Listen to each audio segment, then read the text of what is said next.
ang sagot ng ating Panginoon, Brother Ervin, ay sumampalataya kayo sa isinugo niya.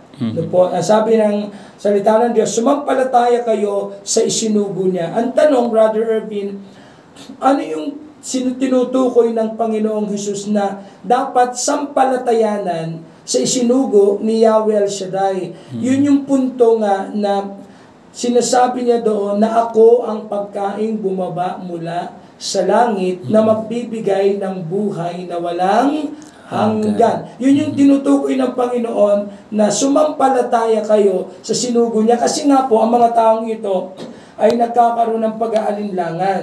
Especially doon sa ating binasa ngayon na paano niya sasabihin na siya ang pagkaing bumaba mula sa langit samantalang kilala natin ang kanyang mga magulang. Amen. At yun nga, Brother Jerry, siguro naman kahit tayo yung nasa sa part na mga kaharap ni Jesus and even yung kanyang mga kababayan, ay lalo't hindi mo alam, hindi malalim yung iyong spiritual life. Di ba? Kasi yung tinutukoy ni Lord, spiritual yun eh. Amen. Di ba? Ay kitang-kita nga ng mga kababayan niya, anak ito ni Maria, ni Jose, di ba? Tapos ngayon sabi niya bumaba siya sa langit. Hindi naman nila kitang bumababa talaga. So, kahit tayo siguro yung nasa time na yon, Brother Jerry, hindi natin maiiwasan na magkaroon ng doubt. Ng doubt. Pero, yun sa mga sinasabi ng Panginoon, ay dapat talagang maging open tayo para yung sinasabi ni Lord, no, lalo-lalo na sa mga kaharap niya at the time, kung magbubuksan lang yung puso nila para sa Panginoon, ay mauunawaan nila kung ano yung sinasabi ni Lord.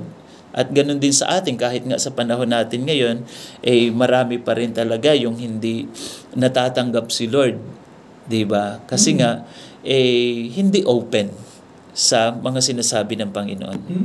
Yung sitwasyon na babalikan ko ulit, kasi yung doon sa salitang doubt, kasi ang nangyari during that time, doon sa feeding of 5,000, na ang sabi doon, alam na ng Panginoon ang kanyang gagawin. And then afterwards, ay nagsalita naman si Andres.